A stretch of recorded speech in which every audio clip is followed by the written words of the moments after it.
Hi, I'm Claire Thayers, and I set up Claire Thayers and Associates as a consultancy business in 2012 because of the Social Value Act. So values and ethics are particularly true to my heart. I was quite shocked and saddened to read that 75% of businesses actually are not supporting charities as much as we currently in this room believe that they should. And that's crazy. And there's many reasons for why we think that's crazy. And that's why I'm delighted that Richard is here today from Higher Purpose and Darren from a marketing perspective from Pressbury Marketing. So Richard, from a HR perspective, why do you think that doesn't make sense? Because it certainly doesn't make sense to me and many of my clients. It doesn't make sense because engaged employees are more productive and therefore better for the bottom line of the business. By supporting charities or supporting charities as a business is ensuring that you do, or is one way to making employees feeling really engaged. And you don't have to pay anything for that. It can be free, it can be like volunteering hours, it doesn't have to cost. But engaged employees work better, they stay, they're more likely to stay, and overall it's just better for the business, it's better for your PR as well as a business. It makes commercial sense as well as obviously making a difference to those charities. Yeah, brilliant. That's absolutely right.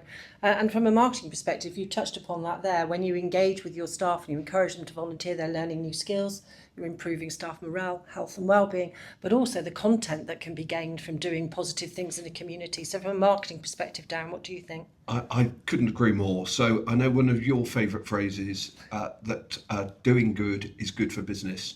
And I wholeheartedly endorse that. But I would add from a marketing perspective, you also need to be seen to be doing good. Yes. So actually supporting charities can be one of the best forms of marketing. Yeah. Richard's already touched on the fact that there's PR. It's good also for employees, but it will bring you into contact with other businesses. Yes. We're fortunate in Gloucestershire. We've got some fantastic charities that are really well connected. And by supporting those charities, you'll come into contact with other potential clients. It's also a really good point of differentiation. If you've got two or three companies and it's hard to separate between them, then the fact that you support charities could be the crucial difference. Yeah. And that's also good from an employee value proposition side as well, attracting the right caliber of staff. If there's three businesses and one of them standing out by having that charity engagement, then they're more likely to attract the best candidates.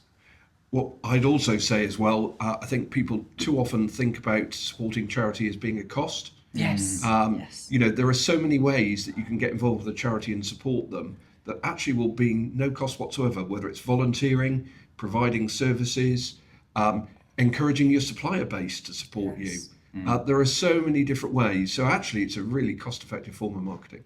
Yes, I often said that. I worked for a law firm in Cornwall, and that's when I stumbled upon all of this 20 years ago, because their mission statement was being part of the community of which we serve. And when you're writing a marketing strategy for a law firm with 8 branches across Cornwall with no budget, we had to be creative. So that's where I stumbled upon doing good. And I really do believe if you put good at the heart of everything that you do, your stakeholder engagement, your customer engagement and loyalty, staff, that content you're talking about, doing good really is good for business. So I really thank you, Richard and Darren, for your perspectives on that, because I think it's really important to learn from that.